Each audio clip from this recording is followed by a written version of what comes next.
I gave my best, it wasn't enough. There's literally channels dedicated to low basketball IQ that just like to shred guys like Austin Reaves. I never knew, so somebody pointed me in that direction. I couldn't even watch 5 seconds of it, bro. I lost brain cells just being there. There's some real Bron Glazers that just like to hate on everybody not named LeBron, and they're looking really silly right now because they like to talk trash about me for giving Austin Reaves his obvious due props. Another 30 piece. What you got to say now, clown? So it's like they always got something to say, man. Get these clowns off of my TV screen. Listen, I will never go back on that channel, not even for 5 seconds. Let's bring it. I see a veteran up in here, man. MJ. Bring in my good friend, man. How you doing, brother? I know you got a lot to say about scams. I know what you got up, man? That's his name, Dorman Scam. I'm gonna tell y'all the truth, bro. I hate to tell you. I'm gonna be honest with you, Dan. Tell me, bro. As a Laker, you guys gotta stop thinking of mediocre. I'm too hot for you to the dude, now y'all got on one channel, they say the players are trash. In a whip that's meant to speak. On his one channel. If I heard He's you, talking would about you right leave? now, the locker room. He said all the players are trash. I learned the game from some Please don't tell me that was you Catching saying buses, that making the change 96 from another signs. place. This is what you got to realize, Judah. It's very easy to out-debate locker room. Rolling stone. It's not very challenging whatsoever. The fact that you let locker room outwit you and out-debate you, it says a lot. We're not talking about a very high-level basketball run, and you got outwitted by the locker room. I'm sorry. Like this makes my soundbite part of the show. I never seen nothing like this where somebody that's a different blogger on a different screen takes your soundbite and DJs your shit. Like he's like a fucking DJ. I'm sorry. In advance if I let you down. Close it out the way we did, especially. Next is OKC. Got to go in there and battle. Yeah, we'll be ready. Close it out the way we did, especially. Next is OKC. Got to go in there and battle. Yeah, we'll be ready. Close it out the way we did, especially.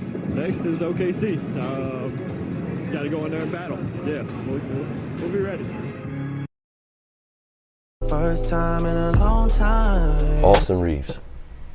Foul baiter. Hurting deeply. Ladies and gentlemen, we are back, folks. We are back, man. And we are about 24 hours away, folks, from the premiere, folks, of arguably the best movie, the best series out right now, folks. Tomorrow will be the premiere of the 4th installment.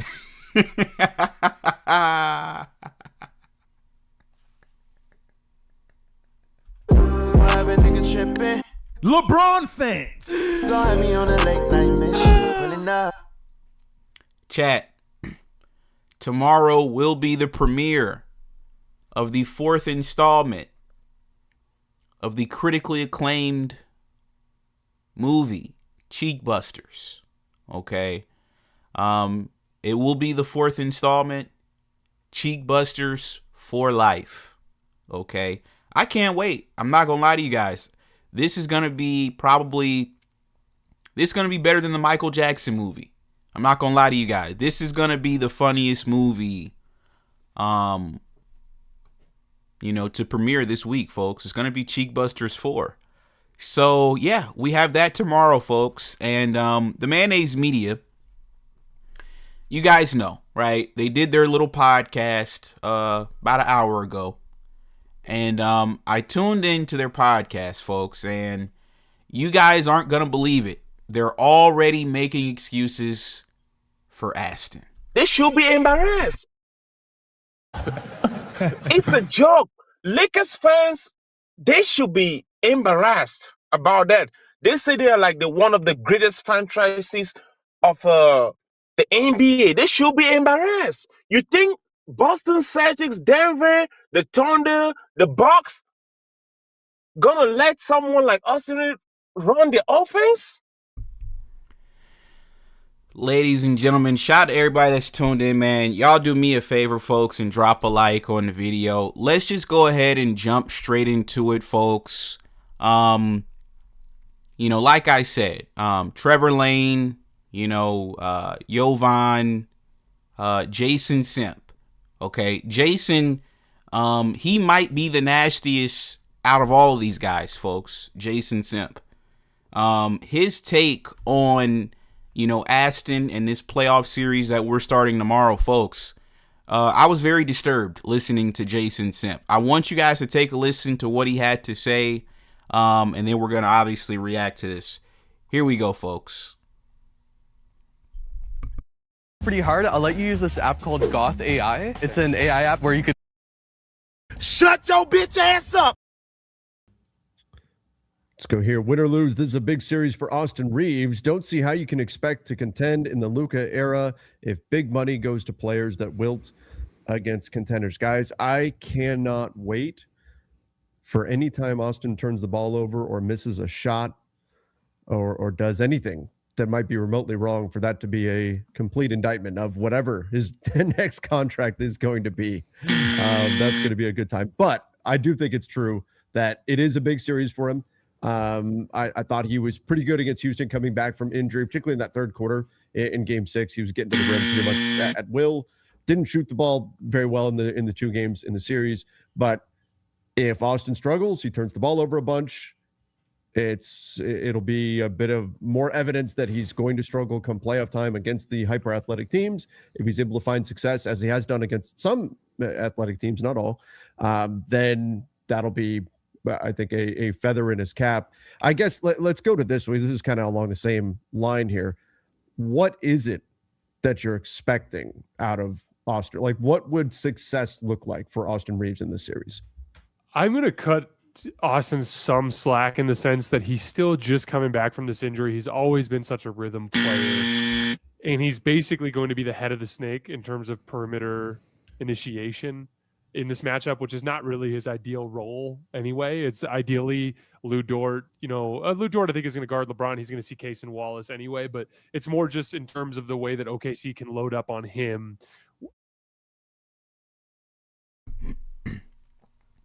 I'm sorry, folks. I have to stop it real quick. Wow. This is just insane, right? This is insanity, man. So Jason Simp, folks, before the series has even started, he's already simping for Reaves. He's already simping. All right. So somebody sends in a super chat and they said, win or lose, this is going to be a big series for Aston. And that's factual, right? Win or lose, Aston has to play well, right? He has to. We've watched too many playoff series over the last few years where this dude plays essentially like D'Angelo Russell, and instead of him getting traded like D'Angelo Russell, he's trying to finesse for a new contract. I mean, this doesn't make any sense. Last year, the boy shot 32% from 3. D'Lo got traded for putting up those kind of numbers. He got a contract, I think D'Lo's contract back in 2023, and he was around the same age as Aston is right now. I think D'Lo's contract was maybe $36 million for 2 years. And Aston's trying to get what? North of $100 million? And you're putting up worser numbers than D'Lo? Folks, I don't know if you guys missed the show we did last night. We did it at about 4 a.m, so a lot of you guys probably did miss it. I don't know if you guys know this, but Austin right now is shooting 17% from 3. 17%. I mean, we're talking worse than Bronny James. We're talking worse than Bronny James, folks. And this dude wants a new contract. No, dude, that's insane. That's insanity. Folks, Aston is shooting 37% from the field in the playoffs so far. 37% from the field. We're talking worse than Russell Westbrook. We're talking worse than D'Angelo Russell. So then somebody sends a super chat in, and here you have Jason Simp already conceding for Aston, already making excuses. Oh, well, I don't expect Aston to do this and that, but you want him to get a new contract though. You expect him to sign a new deal, but we can't expect him to perform? How does this work, folks? Seriously, how does this work? So we're not being fair by expecting him to play well, but you guys all season were campaigning for him to get a new contract. Wow. We got Sekou. He says Trevor's take was worse. He said Aston is turning into a charity event.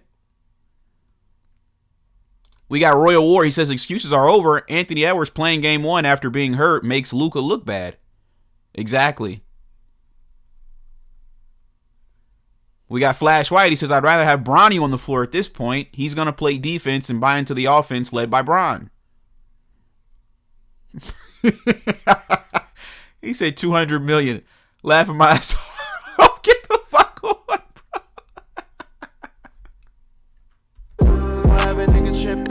Austin Reaves. Foul baiter. He said you did an excellent job exposing this bum. Folks, y'all do me a favor, man, and drop a like on the video. We got Discipline. He said, so if he doesn't help you against the elite teams that are competing for a chip, then why are they committed to keeping him and maxing him? Exactly. You said, I rewatched your show about Aston being worse than D'Lo. It was your best show ever. Exactly. You know, he's a white D'Angelo Russell. He's actually worse than D'Lo. Objectively. Like, not even trolling. He's actually worse than D'Lo. You said Reeves has all the white folks on his side? We got JJ. He says, you think the fact they brought up the injury that they would recommend him to come off the bench, but no. Exactly. Exactly. Let's rewatch this again, folks. Pay attention, folks. Players that wilt against contenders. Guys, I cannot wait for any time Austin turns the ball over or misses a shot or does anything that might be remotely wrong for that to be a complete indictment of whatever his next contract is going to be.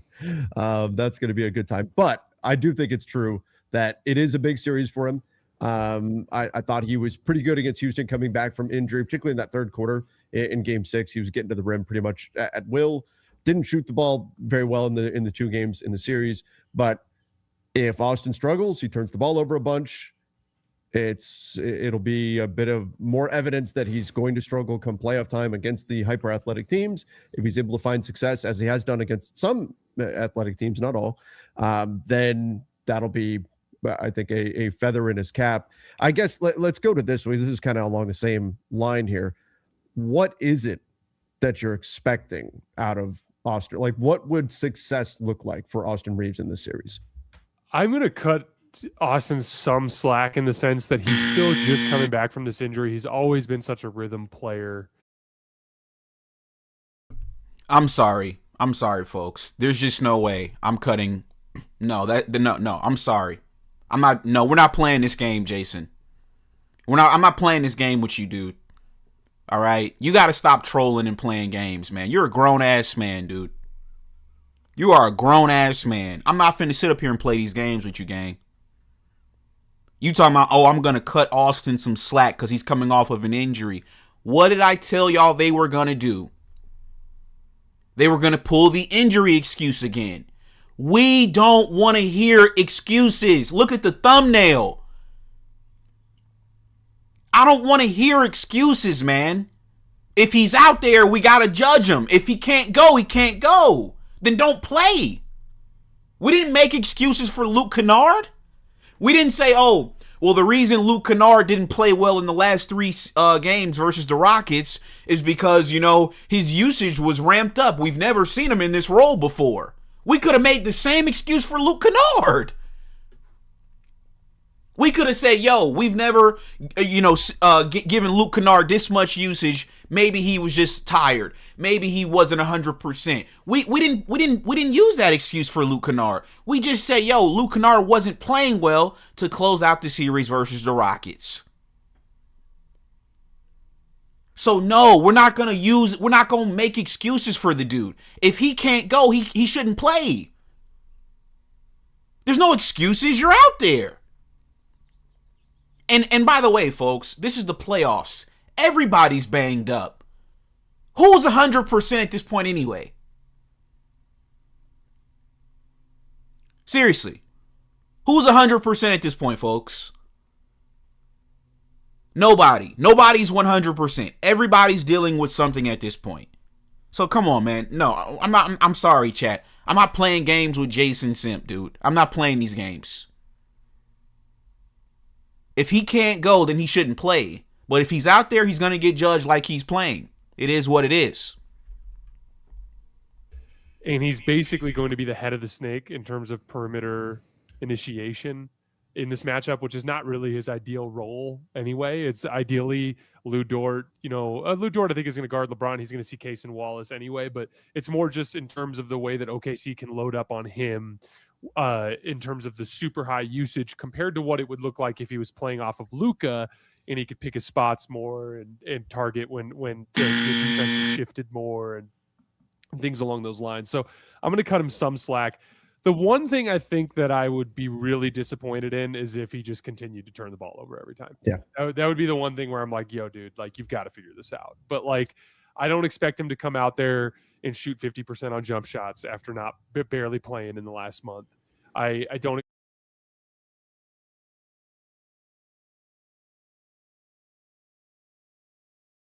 What? Bro, what are you talking about, man? Bro, I'm out, man. That nigga's tripping. Austin Reaves. Foul baiter. In terms of the super high usage compared to what it would look like if he was playing off of Luka and he could pick his spots more and target when the defense is shifted more and things along those lines. So I'm going to cut him some slack. The one thing I think that I would be really disappointed in is if he just continued to turn the ball over every time. Yeah. That would be the one thing where I'm like, yo, dude, like, you've got to figure this out. But like, I don't expect him to come out there and shoot 50% on jump shots.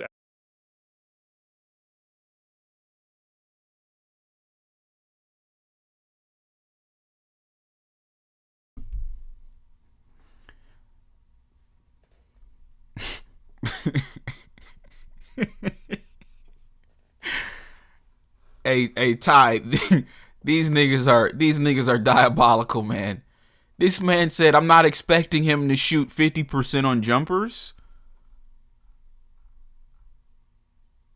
What?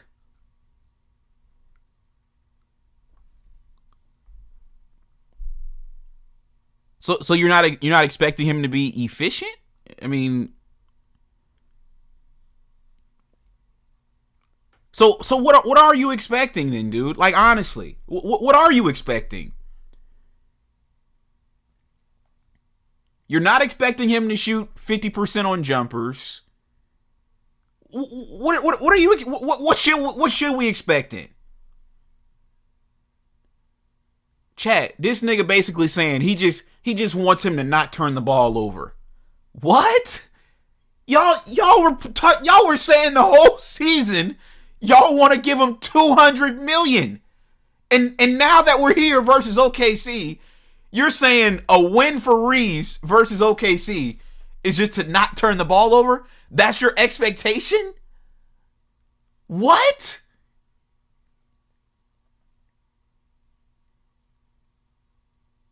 No, that's our expectation for Bronny. That's what we should be expecting for Bronny. No, we don't want. No, that if this were Bronny, that would make sense. Like, yeah, Bronny, listen, if you get in the game, when you get in the game, just don't turn it over. You know, get the ball past half court and at least initiate the offense. That would be an expectation, a reasonable expectation for Bronny. That's not a reasonable expectation for a guy that y'all all season y'all were saying was the Lakers' second best player and that y'all want to give him a max contract? What are we talking about, man?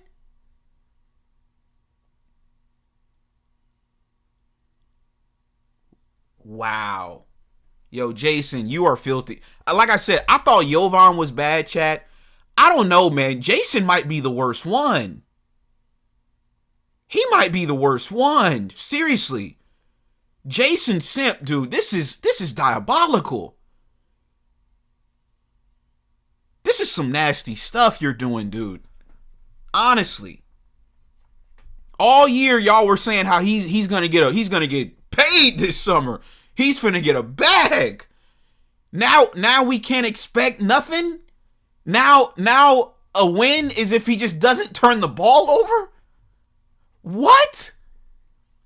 He was averaging 28 the whole year. Y'all been ranting and raving about his hot streak to start the year and how he was averaging 28 and blah blah blah. But now the expectation is for him to just not turn the ball over. What about that 28, gang? What's up with the 28?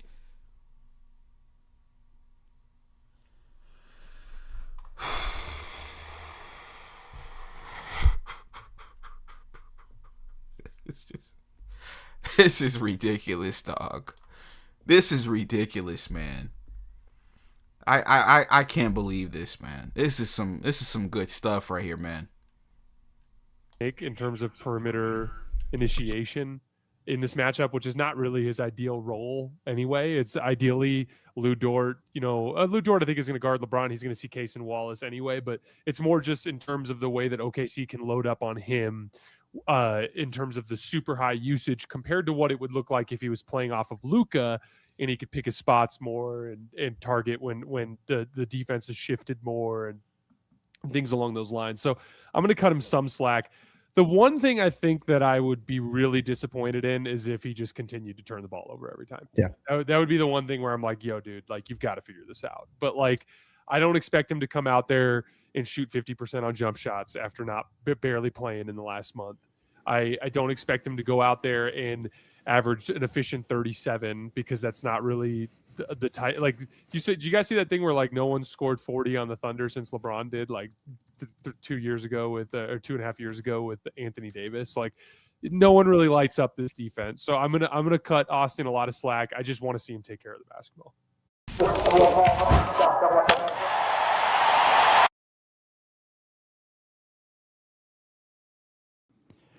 I would like to see, to Jason's point, maybe not 50% shooting on jumpers, but I would like to see. I mean, I think some of the stuff with Austin in the playoffs has been a little overblown, and I don't want to relitigate that. But I think one of the things you can fairly knock him for has been the two previous postseasons in 2024, that first round series against Denver. He shot 27% on threes. Last postseason against Minnesota was dealing with the toe thing, but he played through it. So I feel like if you're out there, you got to judge the player for their performance, especially in the playoffs. Shot 32%. Right now, shooting 17% on threes through the first couple of games. Obviously, he's like 2 for 12. Had a rough start to the series from a shot making like jumper perspective. But that would be my only thing, because I think there is something to it. Has felt like he has progressively worn down physically throughout the course of these seasons, and whether he's injured or he's like secretly playing through an injury or whatever, like I know those have been factors to close seasons, but that also is something you have to calculate and factor in when we're talking about paying a player a certain amount of money or factoring in a player as like a long-term piece. So I would just like to see, like, all right, he's gotten over the injury, he came back early. I think it's commendable, as we said, after he returned from the injury, but now it's like, can you, to Jason's point, like not turn the ball over, average nearly 5 turnovers a game against this team and more turnovers than assists?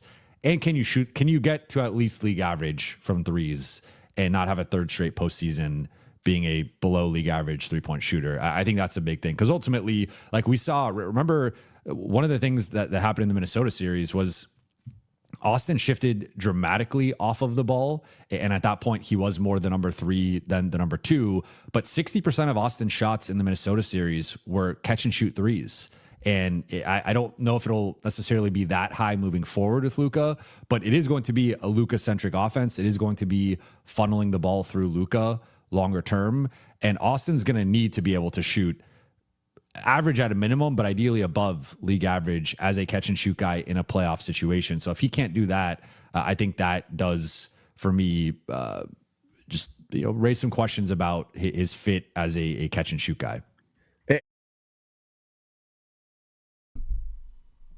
Folks, so let's recap this real quick. So Jason Simp says he's not expecting Aston to shoot 50% on jumpers.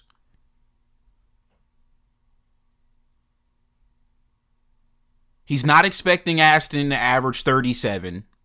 And then Jovan, he says that Aston is shooting horribly from 3. He's shooting 17%. So he wants Aston to be a league average shooter, and then he wants him to not turn the ball over.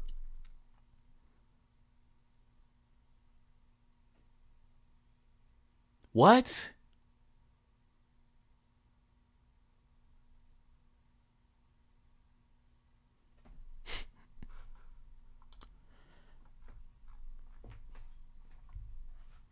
But the whole year, y'all have been talking about how,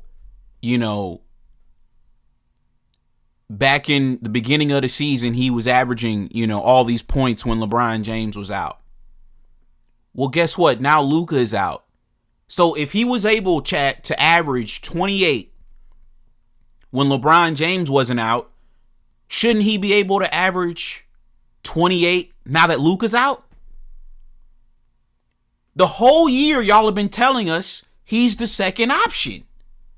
Well, if your first option goes down, that means he would bump up to the first option. So why, let me ask you guys a question.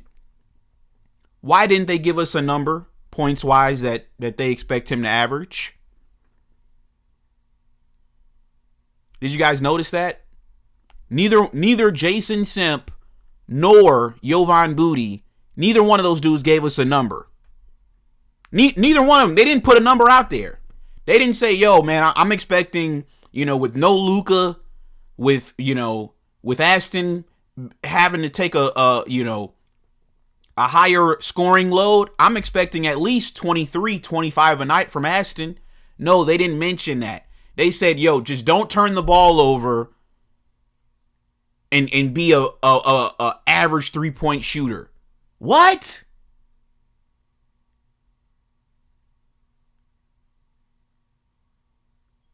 Wow. That's just nasty, dude. No, he averaged 23 in the playoff in the regular season. He averaged 23. We're going to need more than that. Because Luka's not going to play. We're going to need more than that, chat. We're going to need more. We're going to need that 28 that he was putting up when LeBron James was out to start the year. That's what we're going to need. We're going to need that 28. We're going to need some 30 balls. Some 35 point per game. We're going to need some 35 point per game nights out of Austin Reaves against OKC.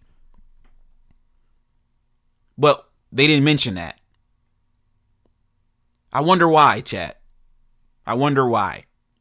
But all year, y'all been saying how he deserves a max because of the 28 he put up in the regular season against the Utah Jazz and the Pelicans. Well, can you put up that same 28 that you was putting up in the beginning of the year? Can you put that up versus OKC? Because we're going to need it. Come on, man. This is pathetic.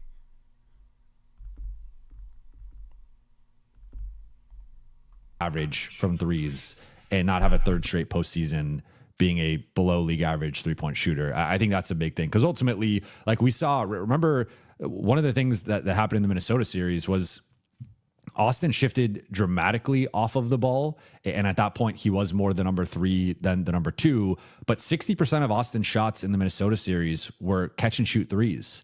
And I don't know if it'll necessarily be that high moving forward with Luka, but it is going to be a Luka-centric offense. It is going to be funneling the ball through Luka longer term. And Austin's going to need to be able to shoot average at a minimum, but ideally above league average as a catch and shoot guy in a playoff situation. So if he can't do that, I think that does, for me, just raise some questions about his fit as a catch and shoot guy. And I think a lot of people Is the probiotic trusted by over hone in on the, well, that's not a max player. Yeah, I think the Lakers should be doing everything they can to try to not give him a max contract. I've harped on the fact that it's not going to change their spending power this summer, assuming they go the below the cap route anyway. But that doesn't mean you should just give him we can give you max money and still spend this summer. So here's max money. I think they've got to try to get the best value deal they possibly can. And that's going to certainly matter moving forward. And we've seen that the way things have operated under the CBA of the last few years. But in terms of what I want to see on the court from Austin Reaves, there's really two big things. And Jason already touched upon it. The turnovers. That doesn't mean he's never going to turn the ball over. You're playing against the best team in the NBA at forcing turnovers. But I don't want to see 4+ turnovers a night. You've got to do a good job taking care of the basketball. And then defensively, there's a play I remember vividly from the last time he played against OKC, where Cason Wallace had the ball in semi-transition. Austin was between him and the basket and just bullied Austin into the paint and scored over him. He's got to hold up defensively. And I thought he did a very nice job when Amin Thompson tried to attack him last series. We're not talking about never getting scored on. That's not, even the best defenders in the NBA are going to get scored on at times. But he also did a really nice job digging down defensively, slapping the ball away from Thompson, blocking him on the way up. I need to see that kind of a fight out of Austin. Hit 3 blocks and some nice rotations defensively. Yeah. Yeah. So we need to see more of that in this one. That's what I'm looking for on both sides of the ball. The shooting, there's shot variance. If he has a hot shooting night, I'm not going to overreact. If he has a poor shooting night, I'm not going to overreact to that too much. It's more, you got to hang on to the basketball. Don't turn it over if you want to be a primary ball handler in this league. And then the defensive thing, he's got to at least be able to hold up there. He will get scored on at times. There are times where he's going to get cooked, but he's also got to have his moments where he gets stops as well. So, folks, they didn't put a number at all. This is a guy all year they've been saying he's going to get $200 million. And here we are going into the biggest series of the season. And their expectation for Reaves is to just not turn the ball over.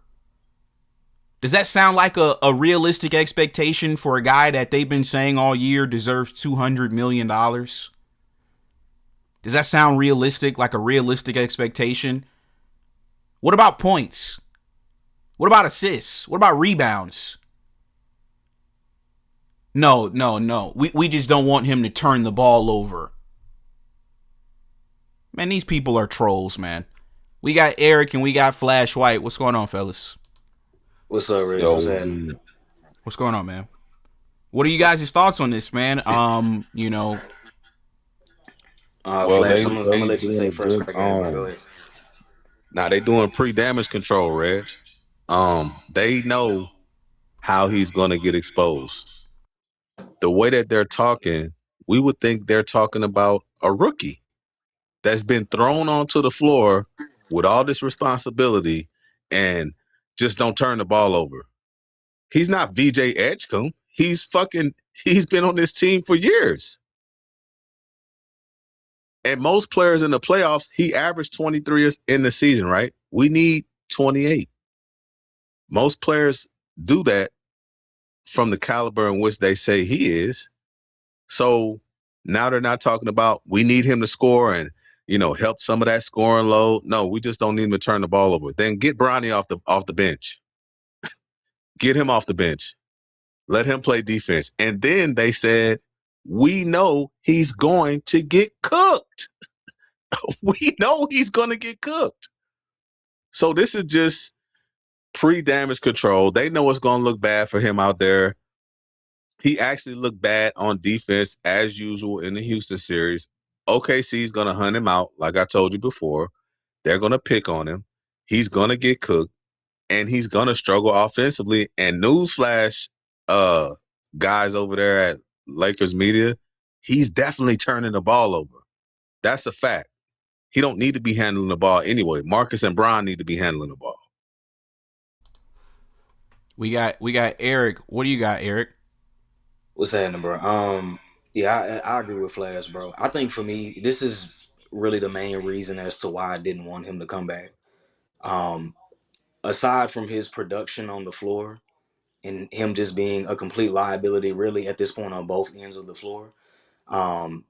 It's just the media already make it. Like I say, the series ain't even started yet, gang, and it's just like, oh well, the only expectation that we have for Reaves is just not to turn the ball over. And then you made the point of, they didn't mention a number. I think the reason as to why they didn't mention anything about his scoring is because deep down they don't really believe in Austin Reaves as a true scorer. To me, they don't believe in him. They know that he's not like that. They know where majority of his points come from. It's from the free throw line. So I mean, yeah, but like I said, I didn't see a purpose in him rushing back. I wish he would have sat out. The Lakers don't need him. That was proven, in the last series, bro. It's just like the excuses are already coming, and it's just like the series ain't even started yet, gang. So it's just ridiculous. like seriously, come on, man. Like, yeah, not to turn the ball over. Like, I mean, well, duh, nigga. Like, I mean, Eric, just think about it from this perspective, right? And I got to put y'all on mute because it's like a echo or whatever. But just think about it from this perspective, though. This is a guy all year that they've been saying is worth north of 100. Sometimes they've even said, I mean, I've heard Jovan say he wouldn't be surprised if Austin got the full max, which is like 241. And just for context, that would be the richest contract ever given to a player in Laker history, right? Like, I mean, even Shaquille O'Neal and Kobe and LeBron never got, even Luka. I think Luka signed last summer for like 3 years, $165 or something, right? So all year they've been saying how this dude is this max player and, he's the guy that you build around with Luka and he's going to get a bag this summer and blah, blah, blah. And here we are, we're about to play OKC tomorrow and they talking about realistic expectations for him is to just not turn the ball over. Like, I mean, that would be an expectation for like Nick Smith Jr. or like Dalton Connect. Like that would be an expectation, a reasonable expectation for Bronny. I think a reasonable expectation for Reaves, bare minimum, is like 25 a night on efficient shooting from both the floor and from the 3-point line. I think that's a reasonable expectation. I agree. Yeah, for sure. Yeah, I agree. Yeah, yeah. And Flash But said it. we It's know just he's like, not bro, going it's to give like, us that. yeah, yeah. He's not a real like. You've been here since 2023, gang. Like, all of this, like, oh, like these minute expectations. Like, no, bro. Like I said, you niggas claim that he's the second option. Luka's out, so he should be the first option, man. Like, he should carry us to victory. But I don't think he has it in him. So I don't believe I don't believe in him. I don't. Well, I said the same thing you said last week, and I mean, it's just, since when have we seen nobody's playoff postseason performances be not held against them? Yes, it Thank you. goes against you. Thank It you. goes against you for sure. They just know that they've seen this movie before. They've seen this movie last year against Minnesota. Yeah. And the sequel's coming tomorrow night because OKC is definitely going to hunt him out. I would do it. Any other team has done it. He's getting picked on. Houston tried to do it. Of course. So if we know we got a guy that's soft on defense and we know that he can't guard a cone, why wouldn't I take that advantage and just go at him? Right. He can't guard anybody. And who is he going to guard in this series? Who's he going to be guarding? Exactly. Yeah. Yeah. Exactly. Nobody. Yeah. He can't guard Shea. He can't guard what's that nigga name? The Williams nigga. All right. Like I said, Yeah, I I don't don't know think if he I don't even think he can guard I Alex don't know if he Caruso. can. You know, yeah, I don't. He can't guard nobody. So it's just like, I mean, he's just a liability, bro. Like I said, I'm not. You know, it's all left to be desired. I'm not saying that LA is gonna win the series, but like I said, you have no chance in hell. Like if JJ doesn't make significant changes, specifically with this starting lineup, if Austin Reeves is in the starting lineup tomorrow, bro, like I don't see this series going past 4 games. He's going to be in the starting lineup. Yeah, yeah, and They're going that's to the put him sad in the part about it. starting lineup. Yeah, yeah. Yeah, give me 1 second, fellas. We got 444. What are your thoughts, man? They're already they're already making excuses for Aston for tomorrow. They don't really have many expectations. They're just asking him not to turn the ball over. I mean, that sounds a little bit bizarre as the team's second option. I mean, the more and more this kind of happens, like the closer we get to this game, they are looking like they're looking afraid, even trying to keep up the facade. Like they don't seem believable. They don't even look like they believe it. They're just talking at this moment. What's funny to me is that you look at a player like Jokic, right? And before this, this choke job, people had Jokic as a respectable player. They even had him as the best player, in the NBA. He was an MVP conversation, so on and so forth. But even Jokic, after all the glazing was done, they came to one harsh reality. And the reality was that in the Minnesota series, the one thing that happened was that Jokic defensively was horrible. And they essentially blamed the loss on Jokic in a defensive liability. Literally. They had no problem doing that. My question is that Aston's not even on a level of a Jokic, but he's removed from being called out about his defense and how teams will scheme against him. When Minnesota schemed against Jokic, they went at Jokic all night. Jokic couldn't stop nothing. How is Aston above criticism when Jokic was even you had to criticize him, right? So I don't get that with this Aston stuff. You're gonna cut him some slack. We're not cutting no slack. Right? Like what? LeBron had a sciatica issue. The day he comes back, he couldn't even get a few games under his belt before they was criticizing him. Game 1, they criticized him. Game 2, they criticized him. And he came back from a sciatica. So look at Embiid. Embiid came back from appendix surgery. And he was expected to and he pretty much won the game, helped the 76ers change the trajectory of that series. I mean, why is Aston above any of that? No, we should criticize him and the expectation should be there. They are afraid because the writing is on the wall. They know he is not real. He's artificially built up. He's not real. And they know it. And they don't want to look like fools. So they're going down with the ship with Aston, though, which is funny to me. I don't know why they haven't jumped off yet. The Aston must be paying them really nice, man. I'm gonna be honest with you. Yeah, I don't know if you caught the replay on the live we did last night, 444, but I pulled up the numbers. Aston, so far in the playoffs, he's shooting 37% from the field, and he's shooting 17% from three. So, yeah, I mean, now they're saying, yeah, we should, chill on expecting anything. No, man, I think with Luka being out, that's 33, 34 points per game. That's not going to be there.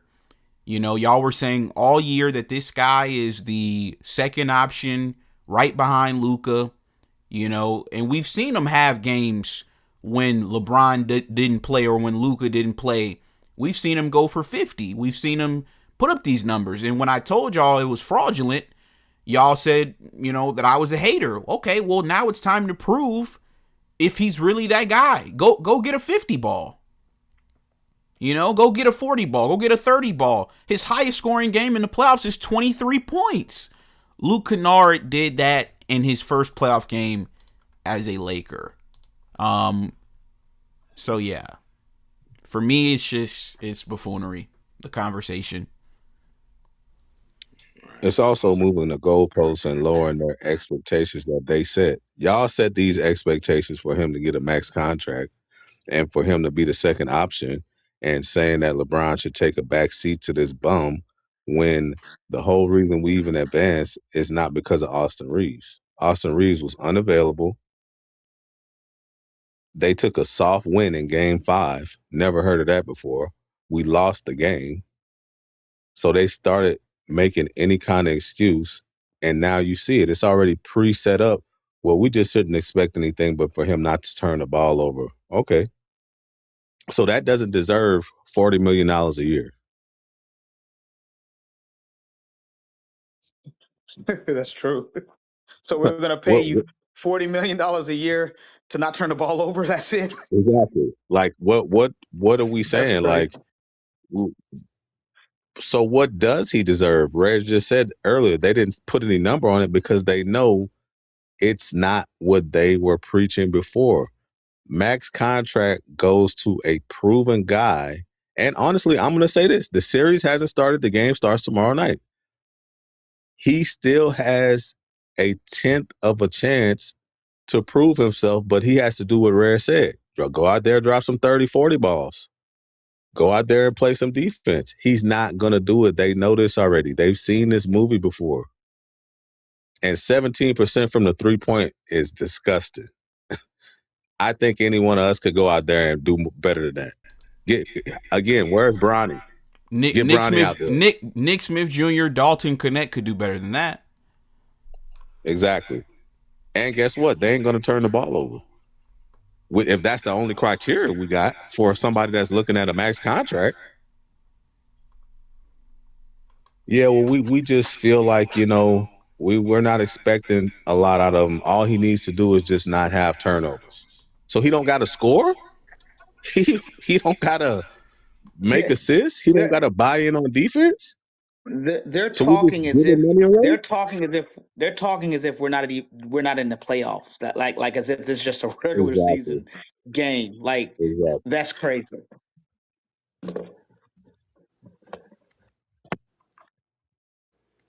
But they know the stakes are high. The pressure is on now because if this is the last series or if we advance, he's still, like you said, you brought up a great point, 444 about Jokic. Austin is definitely not above criticism in this point. That's my point.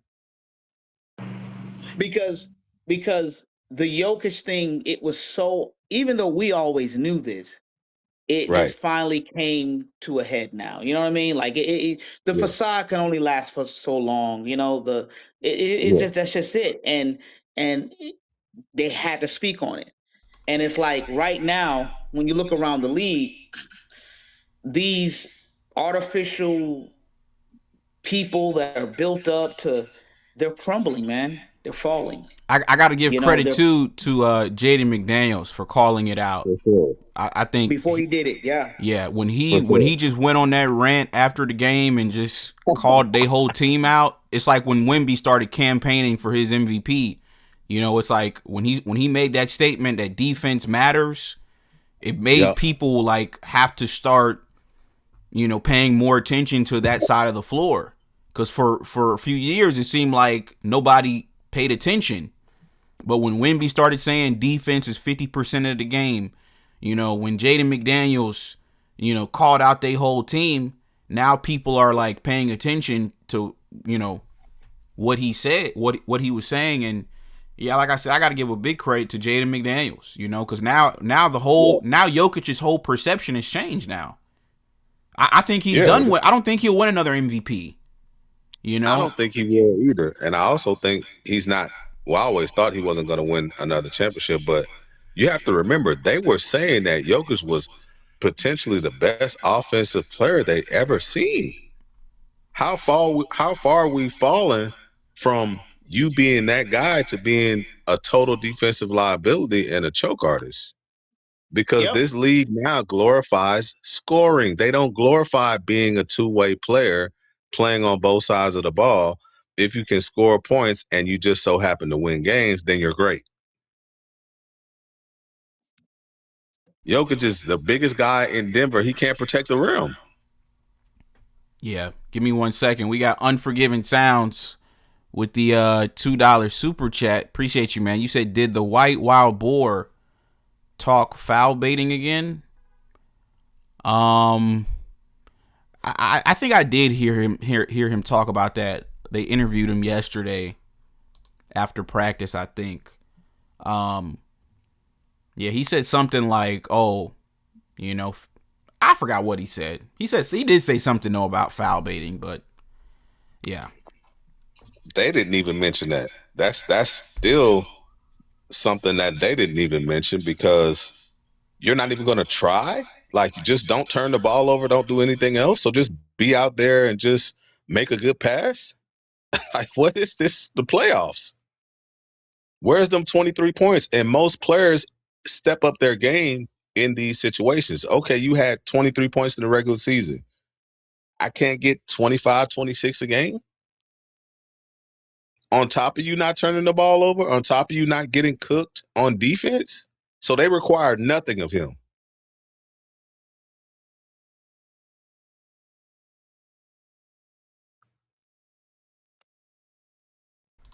exactly." Listen, good call, fellas. Eric, my bad. I had to put you on mute, bro, because it was a lot of echo. But you got any final thoughts though? Nah, you straight, gang. Yeah, I'm tired of seeing this nigga's face. But unfortunately, he's back though, so we just got to deal with it. Like I said, bro, it's just no excuses for me. If you play like trash, you're getting held accountable. So real quick, Eric, reasonable expectation for Aston tomorrow.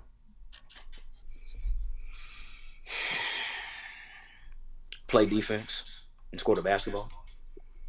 How many points? How many points are you expecting tomorrow from Aston? The what is it? The standard, the quote unquote 28 that he gets. Yeah. That's. Now will he get that? I don't know. This guy's just. I don't know, man. Like I guess he's just a funny guy, dude. He's not consistent at all. So who knows? But like I said, bro, you need to score the ball. I want 20 plus points from him, and I want you to play defense.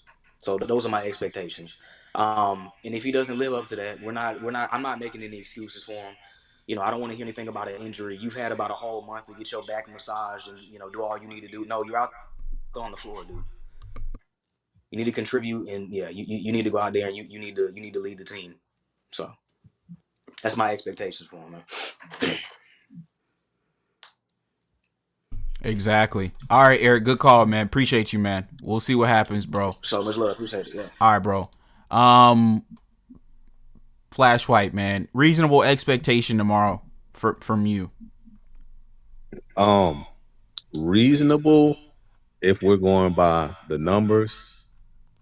Reasonable and realistic are two different things. Reasonable for him would be the 25, 26 a game, not turning the ball over, playing some defense. But realistically, Reg, I'm going to be honest with you. It's going to be chaotic out there, man. If he drops 20, I'll be surprised. And he's going to have to find a way to do the little things as far as playing defense and not getting fouls called on him, not giving up easy buckets. But we all know that's not going to happen. We've seen this before. And if he's not scoring points, then why do we need him? So, man, hopefully he could just go out there and try to hold his own, whatever that looks like. and hopefully after this first game, JJ makes some adjustments and sees that he just really needs to come off the bench with the second unit. That's probably the best option. Let those other guys that played and started in the first series, Rui, Luke, Marcus, Bron, and DA go out there and let him come off the bench. So, but we'll see, man. Exactly. All right, Flash White, good call, man. Appreciate you. 444. You still there, man? Yeah, I'm here. Okay. I'm here. Reasonable expectations from you, 444, for Aston tomorrow, man. Reasonable expectations is I want him to play smart basketball. I don't want him trying to score a whole bunch of points if it's going to cost us a loss and it's going to hurt the team, because he does have that also to him, where he's only focused on himself and trying to keep up a certain persona, and I hate that. So I want him to play smart basketball, even if that means, he doesn't come out with having all these points, but his other teammates, they make up those points because he's playing smart basketball. I don't want him forcing nothing. I don't want him jacking nothing up, all in the hunt to try to get his points up to look like he's doing something. He can foul bait, foul bait if you want. If you want to get your points that way, I'll take a little foul baiting. In this series. But he has to do it smartly too. I don't want it to break up the rhythm. Foul bait when it's needed. You know what I mean? So, that's my expectation of him, man. I just want smart basketball. I can care less what he scores. I just want him to put others in position to score, and just take the position he needs to take. You know what I mean? That's it. I don't want no just jacking the shots up, man. That's going to annoy the hell out of me. Exactly. Yep. Yeah, I just think the way they tried to spin this for him earlier today and basically say, oh, yeah, I just want him to, not turn the ball over. I mean, like, are we talking about Bronny or are we talking about Austin Reaves? Like, I don't know. For me personally, I'll just say this, 444. My expectation, realistically, I think a reasonable expectation is 25 points, man. Like, that's my expectation. If he put up 28, if he put up 28 when LeBron was out to start the year, and he averaged 23 for the season, I'm looking somewhere in between that. So 28 to 23, I think 25 is fair. I don't think I'm being unrealistic by saying 25. I think that's fair because you're missing 33 with Luka. So you're going to have plenty of opportunities to go score if you're the team's supposed second option, right? So I think 25 is a fair number for me personally, and it needs to be done efficiently. Now, am I expecting him to be, Rui Hachimura from 3?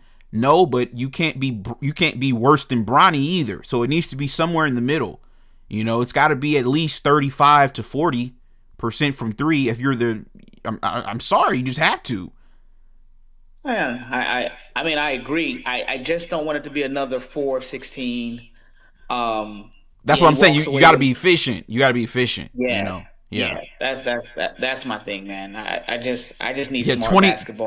25%. No, I mean, if he gets 22 again, like he did against the Rockets, but he did it on 25% shooting and 13 free throws, then no, that's not what I'm talking about. No, I need 25 on between 45 to 50 or higher shooting from the field, and then I need at least 35 to 40% from 3.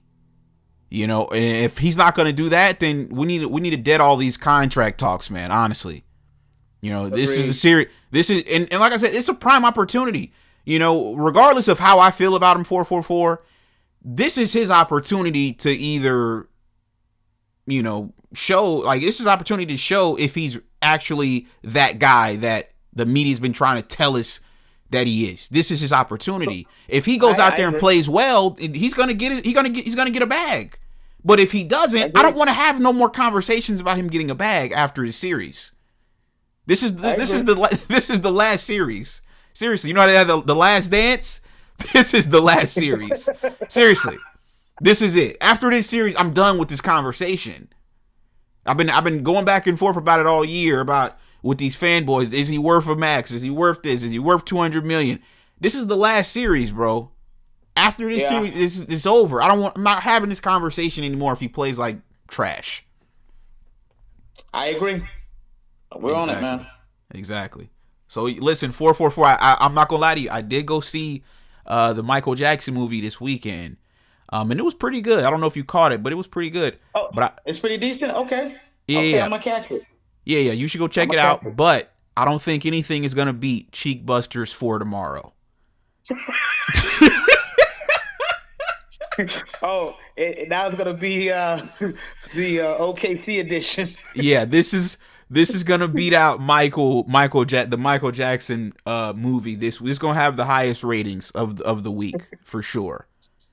Seriously, this is gonna be. I mean, I can't wait tomorrow. This is gonna be cinema, man. Seriously, this is gonna be absolute cinema. So, yeah, we'll see what happens tomorrow. But yeah, good call though. 444. Appreciate you, man. Say no more. All right, ciao. All right, bro. Folks, that's gonna just about do it, folks. Shout out to DC Rue with the $5 super chat. Appreciate you, man. Austin Reaves. Foul baiter. You said Aston versus OKC for this series. 12 to 18 points, three rebounds, 3 assists for the series. Yo, that sounds about a D'Lo contract then, dude. I mean, listen, DC Rue, if he puts up those numbers, that's fine. But this summer, he should be getting a D'Lo deal. 2 years, $36 million.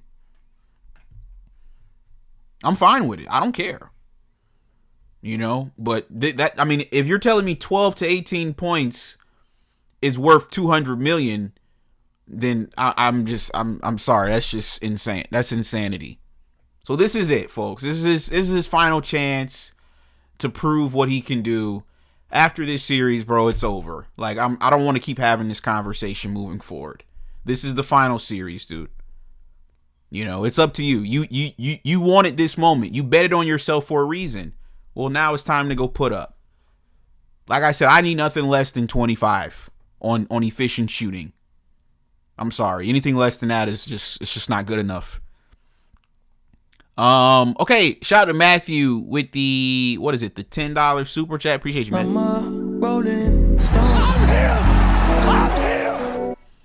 You said how they go from Aston was hurt when he was faking an injury for a month to now it's Aston rushed back from an injury. He was never hurt, he's just ass. Exactly. This man said 2 years, 20 million, 5 million guarantee. Oh my God. All right, folks. I'm out, man. We'll be back, folks. We will be back. Like I said, this is going to be a movie tomorrow, and I can't wait. So, yeah, man, y'all do me a favor, folks. Drop a like on the video. I'm going to catch you guys on the next one. Peace.